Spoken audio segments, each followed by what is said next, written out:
What's going on, everyone? It's Adam and Craig with Grandstand Golf. In this show, we're doing DFS picks and sleepers for the DP World Tour Championship. It's the European Tour's final event. The Race of Dubai is over with this one. The PGA Tour was over last week. So we got a pretty strong field here, Craig. First thoughts? I really like it when we get a few of these guys that we see normally on the PGA Tour going over there, because I think first off, it's nice to see. Oftentimes you see that the European Tour guys can totally hold their own. Absolutely. We like to elevate some of these PGA Tour guys because we think that the level of competition is higher there, and I mean you do get the bigger prizes, so you get the Roms and the Rorys playing over there, but generally I think the depth of competition, there's tons of guys that are going to be able to compete from the European side of things. I completely agree. We're back at Jumeirah Golf Estates, Dubai, UAE. Last week we were on the fire course. This week we're back to the earth course, where it's been hosted since 2009. It's a little bit of a beast. Par 72, 7,600 yards, 7,000 meters. I mean, it's long, but like I said, it's been here since 2009, so we have lots of data. Recent winners: Rahm, Willett, Rahm again, Fitzpatrick, McIlroy. Anything jumping out there? I mean, first thing is length. I think that people who have the ability, especially off the tee, who are long, but then also better ones with long approaches, it is a little bit. You look at a Matthew Fitzpatrick and some of these other guys, Stenson, you don't think of as the longest guy, but he's won this twice. I think it's one of these ones where it also just rewards the best golfers. And Patrick Reed, he's not someone we think of as being especially long, but I think just the quality, like he's the favorite coming in, just the quality of golfer that he is the reason for that. Yeah, I think your puppy disagrees. I don't think he's the favorite either. Yeah, so this is the second time we started doing this, so there's going to be a puppy in the background because we've just had to roll with it now. We're going to plow through it. Weather for the weekend, I mean, it's Dubai. It's it's kind of perfect. A little bit of wind in the afternoon, but I mean, nothing really noteworthy there. Yeah, 8 to 12 can be windy, but we'll have to see whether it affects any side of the field more than the other. And it's not so windy that I would just look at wind players or anything like that. Yeah, not at all. Okay, let's jump into it. So my favorite play of the week, Robert MacIntyre, 9,500 on DraftKings. I think that's just way too cheap for Bobby Mack right now. I think he's kind of on fire. So his recent results are 19th, 6th, 1st, and 3rd. He's right there every week for the last couple months, it seems like. Craig, you've talked about on the show kind of getting a new caddy and perhaps trying to be not necessarily a bit more professional, but get into that next tier, I think, on the European Tour. And it kind of seems like he's getting there.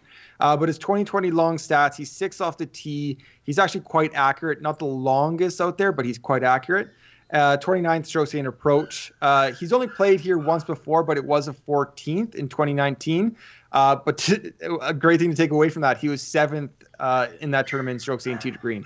Yeah, I mean, first off, he's a great driver of the golf ball and a great ball striker generally. But I was reading an interview where he was talking about he's really committed to, part of his caddy change, but just the overall approach. Yeah. He's really committed to becoming one of those guys that takes his game to the next level. And, it just shows that he's going to be out there grinding, practicing, preparing, all those kind of things, because he's not satisfied with where he is. So you have to like that if you're looking for someone to back.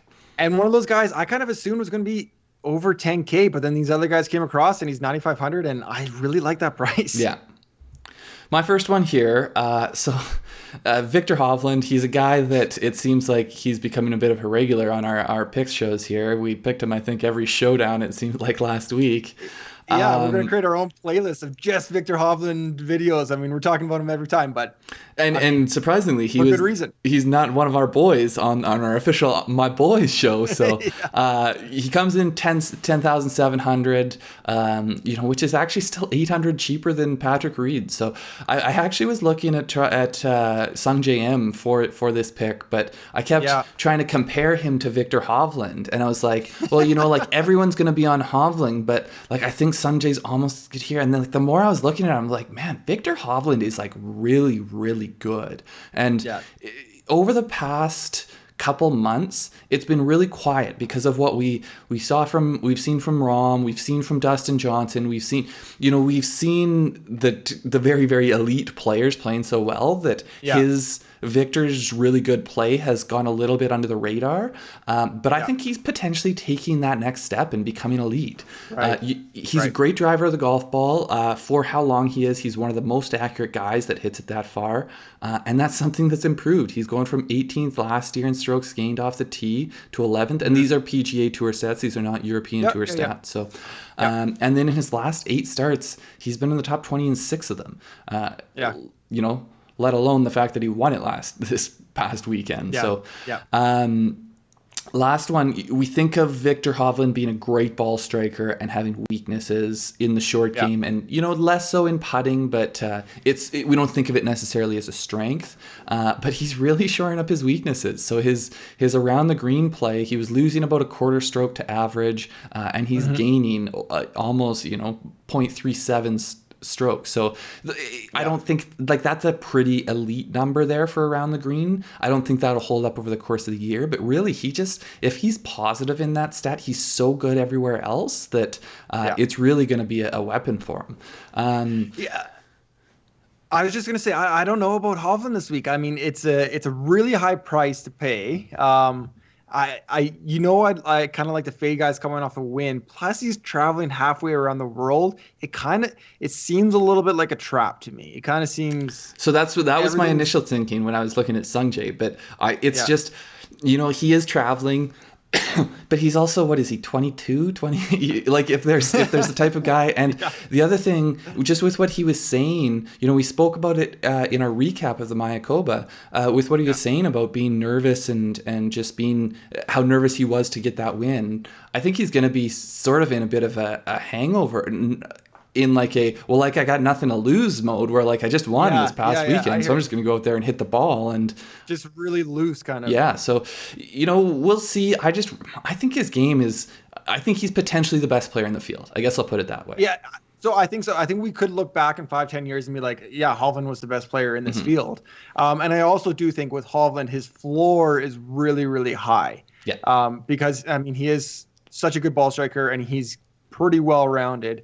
I have a hard time seeing him win. And because I have a hard time seeing him win, it might be... you don't want to spend your top dollars on a guy that you don't know if he can win it. Yeah, I hear you. But it's Hovland. I have a soft spot for him. Yeah. My second pick is Bernd Wiesberger, 9,300 on DraftKings. Another guy that's coming in great form. So I really like to see good form, and I like to see off the tee kind of distance and accuracy for this tournament. But in his last 4 starts, he's 8th, 4th, 58th, and 16th. That 58th, it was a Masters, so I think that we can give him a little bit of a break there. Augusta's pretty hard, and it's a pretty good field there. So 50, his 2020 Euro stats, he's 7th strokes gained tee to green. He's 7 strokes gained total. 8th appearance here at Jumeirah, 3 top 20s, 70.46 scoring average. He was one of the favorites coming in last year, and he kind of disappointed. I think he might be a little bit slept on. Robert MacIntyre is just above him, who I think will be popular. So I like Wiesberger. I think he kind of could just be a sneaky play and a guy that can, he wins. So, yeah, it's just a play I like at 9,300. Again, a guy that could be 10,000 in some of these Euro tournaments. That's kind of seems discounted to me. Yeah, I like it. I don't know a ton about him, but I agree that if you look at the names, simply the names around him, I think that there's going to be a lot of ownership that is drawn to other players. And so anytime you're on a guy that has the similar probability as the guys around him, but his ownership's going to be lower, you like that as a DFS play. Regardless of how it goes, it's a good play at the start of the week. So, I like it. Assuming his ownership does have a bit of a fade from the guys around him. Yeah, for sure. Okay, my next one here, Thomas Pieters. He comes in 8,900. I think he might end up with some ownership there, but to me, it's just it's a ceiling play. It's a high upside play. He's number 1 strokes gained tee to green. This is European Tour 2020 stats, and that's including 11th off the tee and number 3 in approach. So, I think you picked him this past week. His ball striking is without a doubt. He's just great. He's a great ball striker. He hits it a mile. Surprisingly, his distance stats aren't as standoutish this year as I would have thought. But when you look at someone who's done it for a few years in a row, he definitely stands out. It's just maybe he's got like the new dad bod or something. Well, I think it's also just the fact there's all these crazy guys. You got Nina Bar, you got the Højgaard boys, you got all these guys coming up who are just hitting it a mile. That you're like, how's he so far down the list? And you look who else is on the list. Oh, okay, that's why.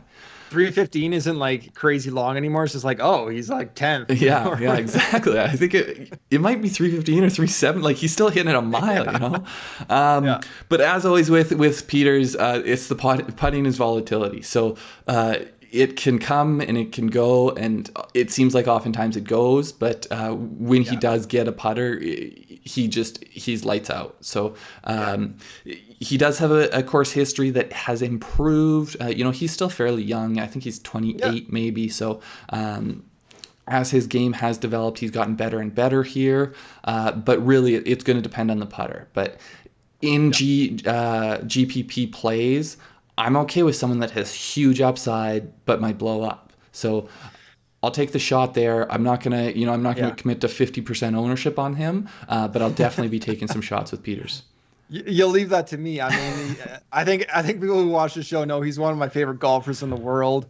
I couldn't pick him back-to-back weeks. I'm glad you did, so I get to talk about him a little bit. Maybe when we were talking about Hovland being the best player in the field, when we look back, maybe it's Pieters. I don't know. But his price is low, and I'm worried about that. His ownership, I think, will be pretty crazy high.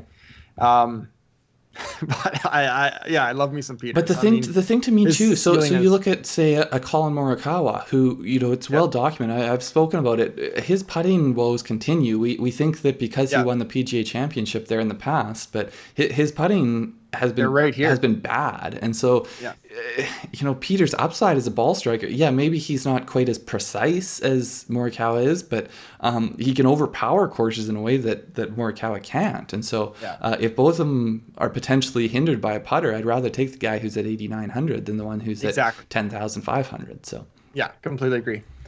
Okay, so let's jump into our sleepers. That's our 4 picks. Our 4 sleepers under 7,500 on DraftKings. So we're going to give you some discounts here. We'll start with mine. Brandon Stone at 7,500 on DraftKings, right at our upper limit.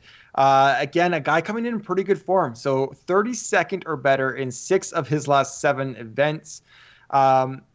And again, when we're looking at this, I mean, we're not going to see possibly great course history. It's not all going to line up for a sleeper. So you got to pick and choose what you like. There's going to be some reason that they cost 75 as opposed to 10,000. Yeah, exactly. I really like Stone off the tee, though. He's 8th in strokes gained off the tee. He's 7th in driving distance. That just opens up possibilities for birdies, for eagles, for DraftKings storings, for possibly cracking into a top 10, top 5, or winning this. But there's definitely reasons to worry. And I think the biggest thing with him, actually, of the people in the field, he has the worst stroke average at Jumeirah at 73.25. So that is not great. That's in 2 events that he's played here, 2016, 2018. So I had to do a little bit more digging. What was his lead-in form going to those events? So his lead-in form in 2018 was 60th, 72nd, 46th missed cut. So he wasn't playing good golf. In 2016, it was 69, 52, missed cut. Again, he wasn't playing good golf. This year, he's coming in T32 or better in 6 of the last 7 events, along with his advantage off the tee. I think he could change his history at Jumeirah. It's only, I usually like to take a little bit of course history as kind of a boost, but I'm going to look past it for Brandon Stone because I feel like he wasn't in the same form that he was this year. Yeah, no, I totally agree. I like that approach too, because sometimes I think we get so caught up on course history and be like, oh, like you look at his past years. Just isolated. Yeah. And then you're like, well, no, he was playing bad golf there. It doesn't matter what course he showed up to. His game was in great shape, and his game is in good shape right now. So yeah, I really like that approach because it just lets you see beyond just one number and understand a little bit the context of that number. Yeah, exactly. My first one here, it's a guy who I have backed in a couple now. I don't think I brought him up as a pick, but he's definitely helped to fill out some lineups for me. Marcus Armitage. He comes in at 7,400, and he's been top 20 in 8 of his last 17 starts. And that's including 5 of his last 7. So he's just on a total roll. And I forget what tournament it was that I had a high exposure to him and he really performed. It might have been Alfred Dunhill, it might have been Joburg. It was one of those ones. Right. But he's just an ascendant player. I think he's come first year on the European Tour. He's come from the Challenge Tour last year. He's 34th off the tee, averaging almost a half stroke there, and averaging almost a half stroke in approach, 45th in approach. And actually, this is an error here. But the last thing, I just think that if you look at who has a chance to outperform their level, you're looking for someone around here who has been performing well. He doesn't have an extensive history here, but his game's in good shape. He's a good ball striker. His stroke gain putting is positive, so it's not like he's a good ball striker that you worry about him elsewhere. It just, one thing that I do, his ownership has gotten high. So, maybe I don't think it's going to be like it was with Rosner last week, where at least in the tournament or in the contest I was in, he was over 40%. I don't think it's going to be like that for him. But he's just, when you get down in this area, there's not a lot of safer plays, and he is a bit of a safer play like that. So it's one thing to keep in mind is if you have him, maybe you need to be taking risks elsewhere. Yeah, no, I like it. I'm sure I'll have some ownership there. I don't know. I'll have to look at a little closer at the guys around him. I know Stone's right above him, so I'll have to see kind of if it's going to be an ownership kind of magnet, but for some reason I don't think so. I still don't think he's a popular name or a well-known name in these type of fields. I think he's got an awesome story. If you ever get a chance, he essentially he lost his mom at a young age, and he dropped out of school at, I want to say 13, and really just like golf became the thing that saved him in life. And just a really cool story if you want a good human interest story and a guy to just root for. So I have to get a little bit more ownership to root for him then. Yeah. I like it. Okay, my second sleeper, Callum Shinkwin, 6,800 on DraftKings. Again, I'm looking for people with pretty good form coming in. So he's 30th, 4th, and 1st. That includes in those events 12 straight rounds under par. He hasn't played a lot. I don't think he went to South Africa. So he was in Cyprus, and then he went to Dubai just this past week. But he's been playing well when he has been playing. Another guy who has advantage off the tee. He's 18th in stroke gain off the tee, 16th in driving distance. And I think in Dubai, he was in top 10 or top 5 or so. But Eddie Pepperell kind of made noise. I think he tweeted out his bag because he was carrying 2 drivers, including this new 48-inch driver. And so he's hitting some bombs with jumping on the distance train. And the fact that he's carrying 2 drivers is kind of. I think he took out a 3 iron. So sorry, was that practice round or in the tournament this past week? In tournament this past week. So kind of, I think it caught people by surprise. I don't know if he's done it before, but he's trying something new. He's carrying 2 drivers. So I kind of like to see this experiment. So it's not quite the Phil approach where Phil was carrying him to curve it different ways. It sounds like he's potentially carrying like a longer driver and then a more of a fairway finder. From what I heard, it's the exact same driver, just a different angle and different shaft length. Ah, cool. So it's a cool experiment. He's trying to get some distance. But I guess if you have that 48-inch driver and you're kind of spraying them, you're like, all right, give me driver number 2. I'll find some fairways here. And his one other appearance here, 2017, he was 25th. So he knows the course. He's been here before. He played decent enough. So at 6,800, I think he's just a kind of a guy that can surprise and be a nice piece in those lineups. Yeah, and potential upside there is huge. Yeah, exactly. Yeah. My last one here, I think similar in that it's more of an upside play. He's Laurie Canter. He comes in at 6,900. He's ranked 23rd tee to green. This is 2020 European Tour stats, gaining almost a stroke there. Most of it coming from off the tee. He's third off the tee, gaining 0.86. So you look at his past 8 starts, he does have some finishes that aren't the best, but he's got 3 top 5s, including runner-up twice. It just, like, to me, it's just an upside. Like, so if GPP, if you want people who are going to potentially from the 6,000s potentially be in the top 5, he's one of those guys. He can go low. I don't know if you remember or not, but Italian Open, he opened up with a 60 there. Just seemed like he could not miss in any aspect of his game. So it's just, that's the type of thing you don't expect, you don't rely on, but it's more just there's those type of players, sort of like a Scheffler, who when they do get hot, it can just be crazy. So you never know. I like his chance to make some birdies, and it's a volatility play with upside. And I think he's pretty long off the tee, right? I mean, I really like Canter, 6,900. We are going to get more talented guys under 7,000s just because of the nature of this tournament. They're all pretty high in the race to Dubai, but to have that higher upside, and we kind of had a comment about it in our last video, cash plays versus GPPs. I think we can say we're talking GPPs for kind of all our picks here. Yeah, at this point we're talking GPPs. Maybe at some point in the future we'll maybe we'll shift it and we'll do and then one cash play each or something. But this is what we play typically, because this is we're not grinding to make a living playing DFS. We enjoy playing DFS because it makes it makes it more enjoyable to follow golf tournaments. So and speaking of that, Craig, I don't know if we can tease it. So first off, subscribe, smash the like button, subscribe to our channel, ring the bell, upcoming videos. I don't know if we can tease this, but DraftKings released the US Women's Open tournament and field and contests. So we actually talk about the LPGA pretty much every week on our podcast, so this is not something new for us. But we're going to dive into some stats this week or tonight, and I think we're going to drop a video tomorrow. It's an angle of the LPGA that we definitely haven't got into before. So it's the DFS we haven't, but we've been kind of going to be doing my homework tonight for sure.